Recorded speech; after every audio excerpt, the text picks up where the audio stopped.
E aí, meu povo, tudo certo por aí? Bom, hoje eu quero falar com vocês de um tema que frequentemente eu tenho que lidar com ele. As pessoas normalmente se interessam muito para entender o porquê que pode ou não pode. E a pergunta é: por qual motivo o psicólogo pode ou não atender amigos e parentes?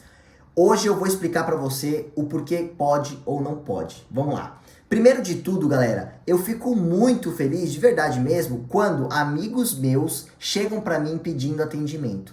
Apesar de ter que falar não algumas vezes, dependendo da proximidade dessas pessoas, eu fico feliz de uma pessoa que me conheceu em um outro ambiente fora do consultório reconhecer ali uma autoridade em mim, confiar de que eu vou poder ajudá-la em alguma questão pessoal. Então, primeiro que eu fico muito feliz, mas também, em paralelo a isso, eu fico fazendo aqueles cálculos de Nazaré, né? Onde foi que eu conheci aquela pessoa? Qual é o nosso ciclo social em comum? Onde é que eu vou encontrar aquela pessoa novamente? Qual o nosso nível de proximidade? E aí eu fico fazendo cálculos e... Então, primeiro de tudo, galera, não é proibido o psicólogo atender amigos ou parentes. Essa decisão é pessoal do profissional que vai decidir ou não fazer aquilo. Então eu vou ler aqui para vocês qual que é a posição do Conselho Regional de Psicologia sobre esse tema.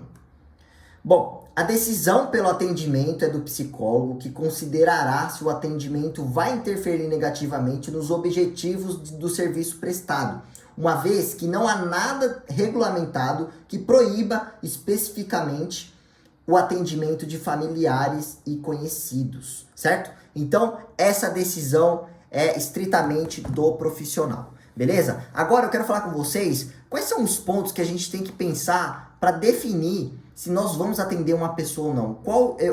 Eu uni esses pontos aqui vendo outros vídeos de psicólogo aqui no YouTube e também vendo alguns sites de psicologia na internet. Eu considerei esses pontos como importante, eu quero trazer para vocês.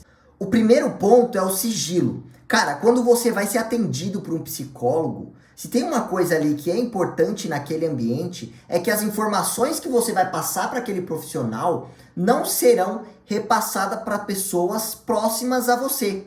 Então, por mais que você confie demais no seu primo psicólogo, no seu amigo psicólogo, talvez esse medo da quebra de sigilo pode fazer você ter receio de falar coisas íntimas, pessoais e que você se envergonha para aquela pessoa.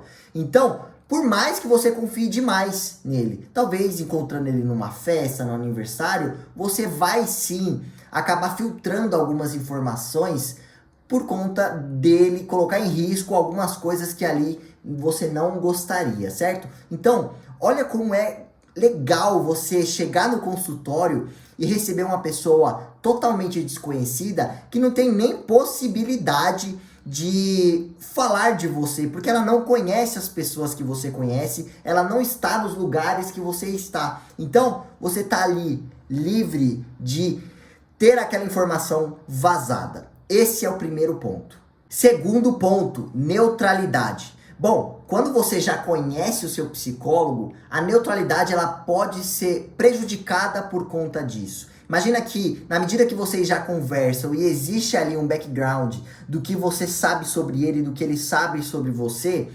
ali naquele momento já existe vários julgamentos que vocês fizeram fora do ambiente terapêutico.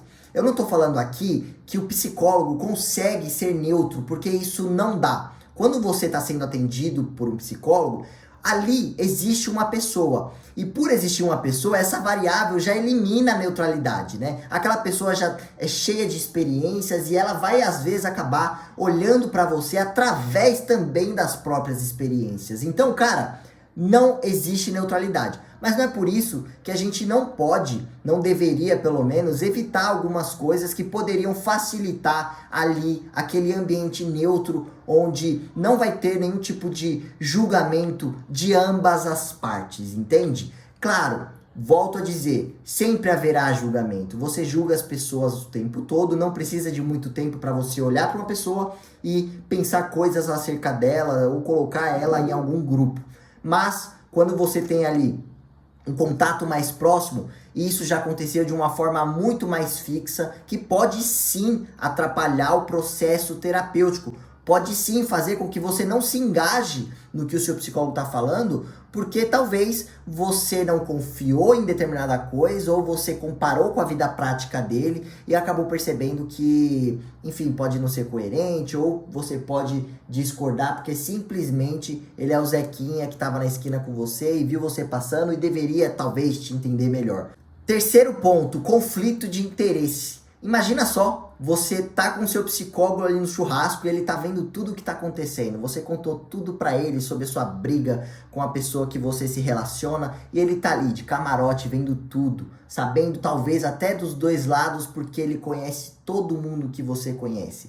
Cara, ali pode existir conflito de interesse. E o que é esse conflito de interesse? É basicamente o seu psicólogo ser induzido a tomar um partido e uma torcida. Imagina que se você está sendo atendido por um parente, cara, não tem como separar as coisas. Não tem. Por quê? Porque simplesmente um parente seu, um amigo seu, ele gostaria de algumas coisas para você, apesar de que isso não deveria, né? Mas ele gostaria. E isso pode fazer com que ele tenha vieses no atendimento, fazendo com que ele te dê indicações que não necessariamente ele daria para uma pessoa mais neutra, para uma pessoa mais afastada. É que ali existe um envolvimento e ele gostaria, talvez, e isso pode atrapalhar o atendimento. E da sua parte também, você acaba podendo filtrar algumas coisas, porque de acordo com o que você já conhece da pessoa, você não quer que ela pense algo de você,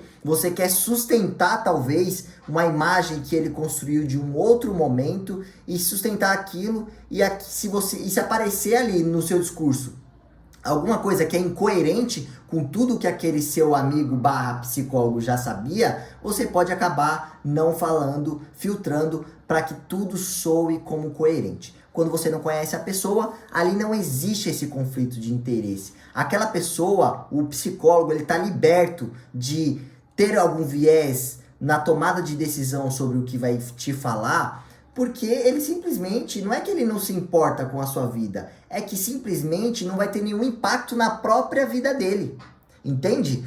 Quando eu tenho muita proximidade de uma pessoa, pode ser sim que determinadas coisas que eu fale para ela vai impactar na nossa amizade ou até na minha própria vida. Afinal, você tá tão próximo de mim que as suas decisões impactam também as minhas relações. E isso pode ser muito problemático. Então, pessoal, com tudo isso que eu disse para vocês, eu quero deixar aqui a minha posição do que eu faço, do que eu tomo como decisão.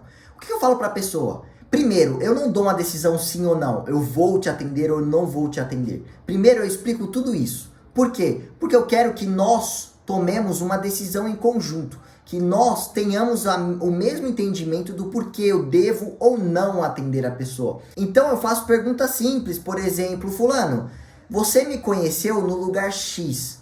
Como é para você ter me conhecido no lugar X e vir falar comigo? Você acha que vai confiar em mim? Você acha que as suas informações estão seguras comigo? Você acha que vai conseguir se abrir sem nenhum tipo de vergonha por conta de eu ser quem eu sou e você ser quem você é e a gente ter se conhecido num ambiente diferente desse? Eu faço essa pergunta para que a pessoa seja bem sincera com ela mesma e me diga. E normalmente as pessoas vão me dizer e elas mesmas vão acabar falando: ah não, Wallace, melhor não, ou eu acho que não, Wallace, acho que a gente está em momentos muito diferentes, faz anos que a gente não se encontra, então eu vou mantendo essa conversa. No final das contas, galera, não existe ali uma receita muito prática de como eu devo atender ou não. Se eu entender que aquilo vai atrapalhar, eu vou dizer para a pessoa que eu acho que vai atrapalhar. Porque a questão não é só da pessoa se sentir insegura, é também sobre mim. Eu posso me sentir inseguro dependendo da pessoa que me chamou.